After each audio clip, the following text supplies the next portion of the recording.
So the good news was my test results came back negative, but the bad news was those results were for my IQ test. Oh dear. Oh, hey there everyone, welcome to Eurogamer. My name's Ian Higton and these are my brand new pals, Foresight, Action and Knowledge. Action is the big one, Knowledge is the little one, and Foresight is the one with 4 eyes, because foresight. Get it? Four eyes? It's like a physical pun or something. Anyway, you're probably wondering how I, Eurogamer's Ian Higton, ended up here, in the world of Minecraft. Well, it turns out eating Lego as a midnight snack is not a very good idea, even if you do spread Nutella all over them. But seriously, pals, don't go eating Legos. If you think they hurt on the way in, just you wait until they're on the way out. Oh, my eyes are watering just thinking about it.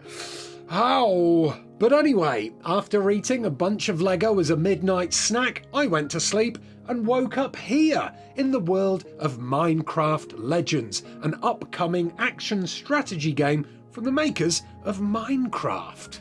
But what is Minecraft Legends, you might be wondering? Well, that's where I come in, because not only did I dream about a 2-hour hands-on session with Minecraft Legends, but I also dreamt up a bunch of brand new 4K Minecraft Legends gameplay too. So sit back, relax, and get ready to soak up loads of information as I attempt to tell you everything I know about Minecraft Legends. Shall we begin? Well, yes, that's what I was getting at, yes. Thanks, Foresight.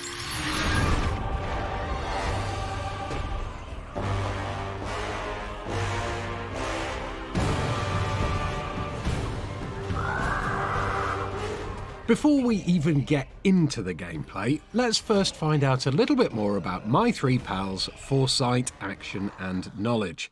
As far as I can tell, they are the first speaking mobs to have featured in a Minecraft game, and, using the power of words, they act as some kind of omnipotent presence in Minecraft Legends, imparting their wisdom on you as they guide you through the single-player campaign.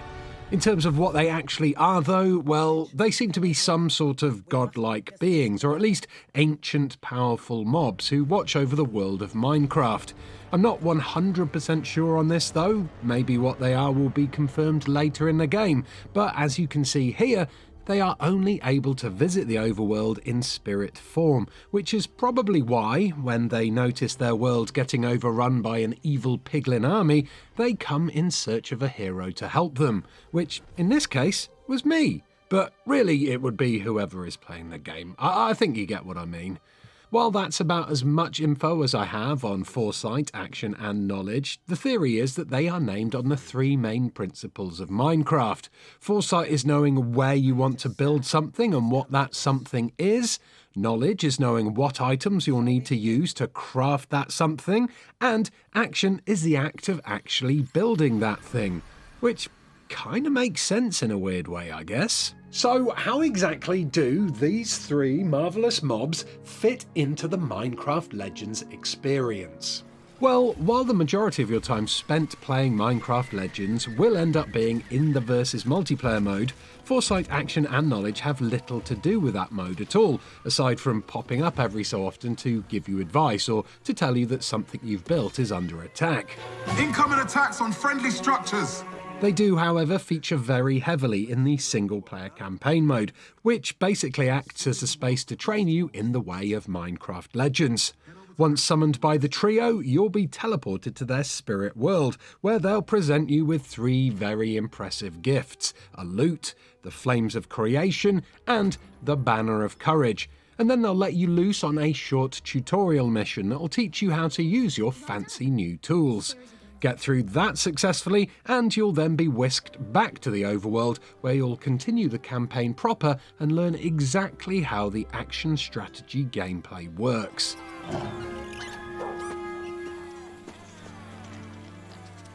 But before I talk more about that, it's important for me to let you know exactly what your 3 impressive gifts can do. Fancy filling our viewers in then, pals?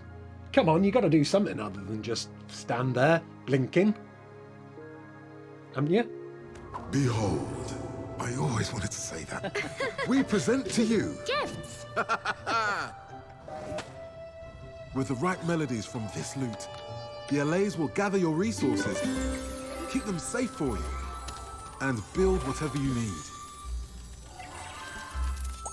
Within this case burn the flames of creation. The flames will call upon friends to fight by your side. These golems helped us shape the overworld, and now they will help you defend it. And last, but not least, this is the banner of courage. Raise it high, and this world will rise to your aid.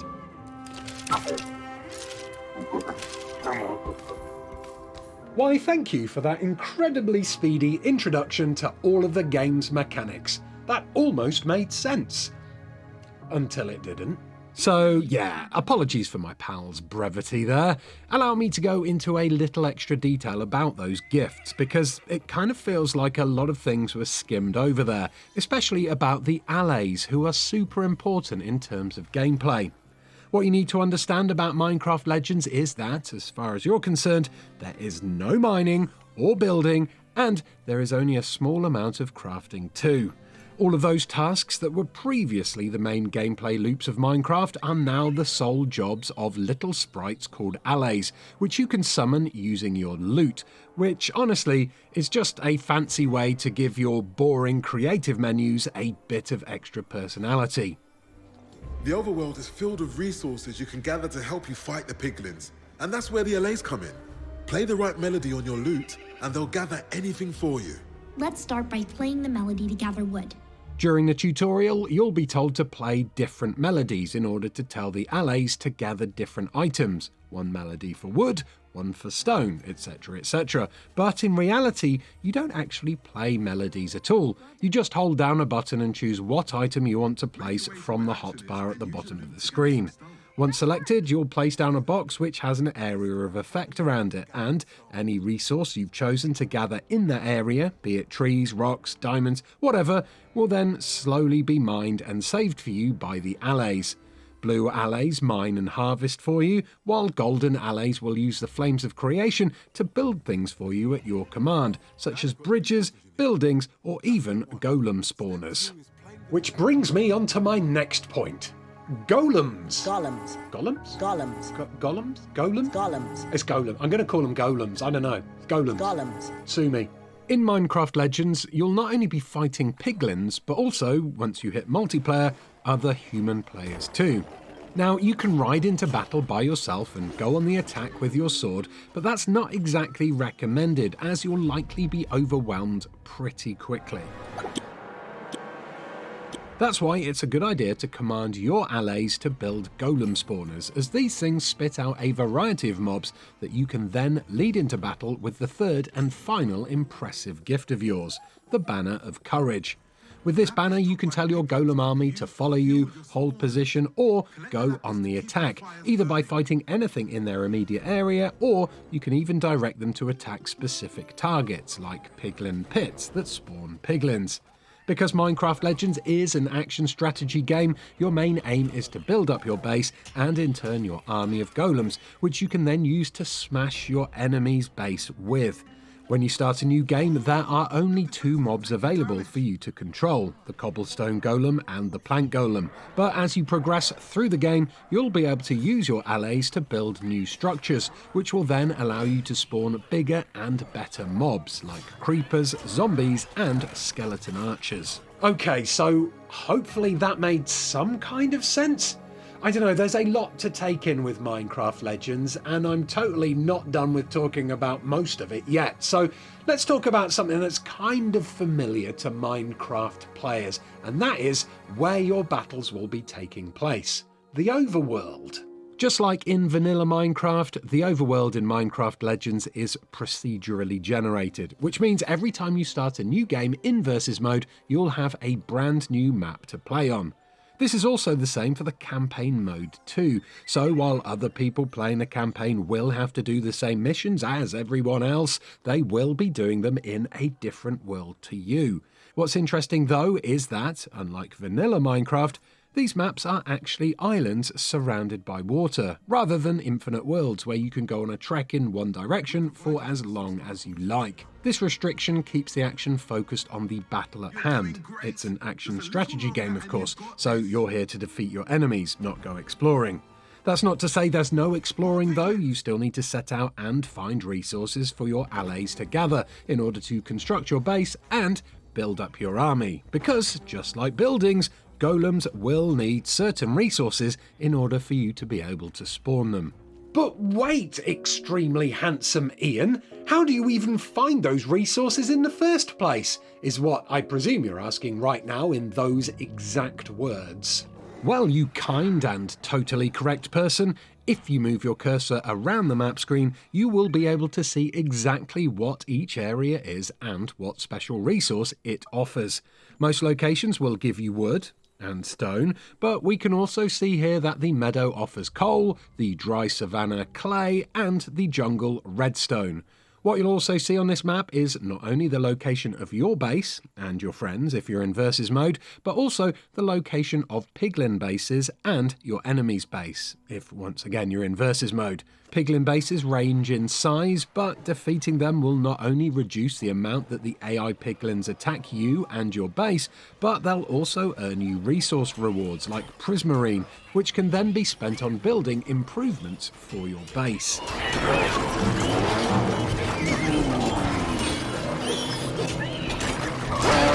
Oh, and on the subject of finding resources, Minecraft Legends has a pretty excellent way of getting around the map. If you can find it, that is. So, whenever you start a game of Minecraft Legends, you're given a horse as a mount, which helps you get around at a faster pace than walking, obviously. But if you keep your eyes open, you can sack off the horse and jump onto the back of a regal tiger, which will let you zoom around the map and look super awesome as you do so. There are a few different mounts to find, and in maneuverability terms, each one acts slightly differently, with the worst one that I found being the beetle, which was super sluggish to control. While the horse is fine, successful legendeers, that's a word I just made up, will want to make finding a regal tiger a top priority. As I mentioned earlier, the campaign mode is a great way to train yourself up for the meat of the game. And the meat of the game is the versus mode. And in order to win the versus mode, you have to not lose. And in order to help yourself do a not lose, you're going to need to build yourself a nice big base. Now, when it comes to versus mode, there's a couple of things to know. First off, it can be played in 4v4, 3v3 and even 2v2, but however many people you play with, you need to remember that all of your resources are shared with your team. That means if you want to build the best base possible, you are going to have to work together to gather resources, organise defences and build up your army. There's no going solo here at all, but it is worth splitting your team into roles at certain times. So one or two could head off into the wilderness to search for ore with their allies, while the other two could sit back at the base and begin construction. Some of the most important things to build at first will be outer walls and defence towers, like the scatter tower that fires arrows. This is because, above everything else, you'll need to protect the core of your base, the tower that you spawn at. That tower is the win condition. If that gets destroyed by the enemy, it's game over, and vice versa for your opponents. So get those defences up, and then you can start building things like golem spawners for your army, and structures that will help you increase your defences, like a masonry, which will convert wooden buildings to stone, or the kaboomery, which gives your defences an extra bit of explosive power. The more you build, the more resources you will need, so it's a good idea to check your journal to see what buildings need what.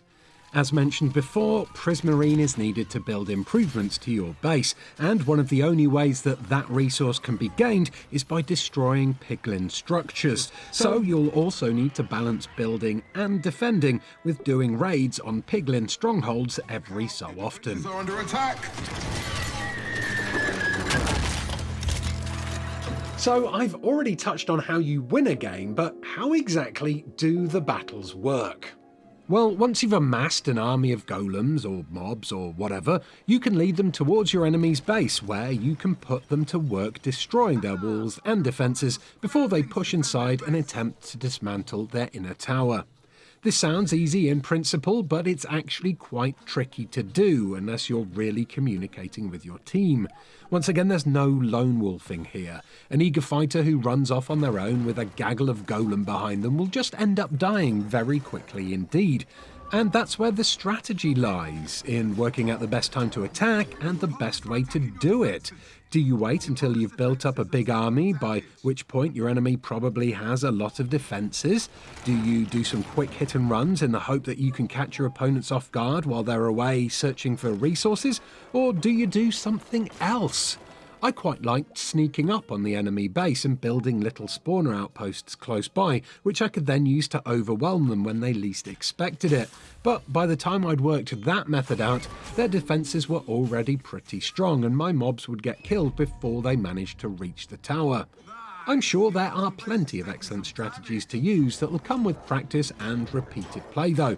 I even heard that you could build TNT throwing ballistas close to an enemy base if you're good enough, which, unfortunately, my team weren't. Good! Your side is doing serious damage to your opponent's base. And all of this leads me to my final point, which is Minecraft Legends actually any fun to play? And I've got to be really careful here because these three aren't exactly known for their ability to take criticism. Firstly, I think I should say that, unfortunately, I didn't really enjoy playing Minecraft Legends too much. I found it pretty fun at first in the campaign mode, but in Versus, there's so much to learn and there's so much going on that you need to think about and plan about and work with team members with that it's all, honestly, a bit too overwhelming to be fun. I'm sure as you get the practice in, things will become second nature and a bit easier to deal with, but as a Minecraft spin-off, I feel like it's an incredibly complex experience that most casual Minecraft players will bounce off. While it has a Minecraft skin and the resources are all Minecraft resources, this is an action strategy game at its core, and I'm not sure that your average young Minecraft player will have the patience to learn all the mechanics behind it, let alone do that with a bunch of friends who also have to do a lot of learning too. I could be wrong, however. Minecraft Legends may just introduce a horde of young Minecraft fans to the joys of action strategy games and team-based management systems, but I'm not massively confident about that fact. For me, the length of the matches were way too long too. You can literally get into a never-ending tug of war here if you have two evenly matched teams, which may be great for strategy heads, but it might be a bit too much for anyone else. As an example, our match lasted around 90 minutes, and the only reason the other team won was because my team all got bored and wandered off before the game was over, which isn't really a great sign, is it? Still, if you've got a dedicated team of Minecraft mates who are always ready to have your back, perhaps you'll have a better time with this one than I did. Either way, you'll be able to find out when the game releases in a couple of weeks on Nintendo Switch, PlayStation 4, PlayStation 5, Windows, Xbox One, and Xbox Series X and S. Your opponents now have access to coal gathering. Well, after that slice of brutal criticism, it's time for me to run away very fast before Foresight can hold me down so that knowledge can tell action exactly where to kick me so that it really, really hurts. Oh, and also because I think I might need to pass some more Lego. Anyway, thanks for watching this video. Do give it a like if you found it useful. Subscribe to Eurogamer for almost daily videos about video games. And why not click on one of these other Minecraft videos that are on screen and clickable right now. Hey, I've got a joke for you three before I go. What is a creeper's favourite food? You know? No? It's a salad, because they hiss before they explode. Did you get it? No?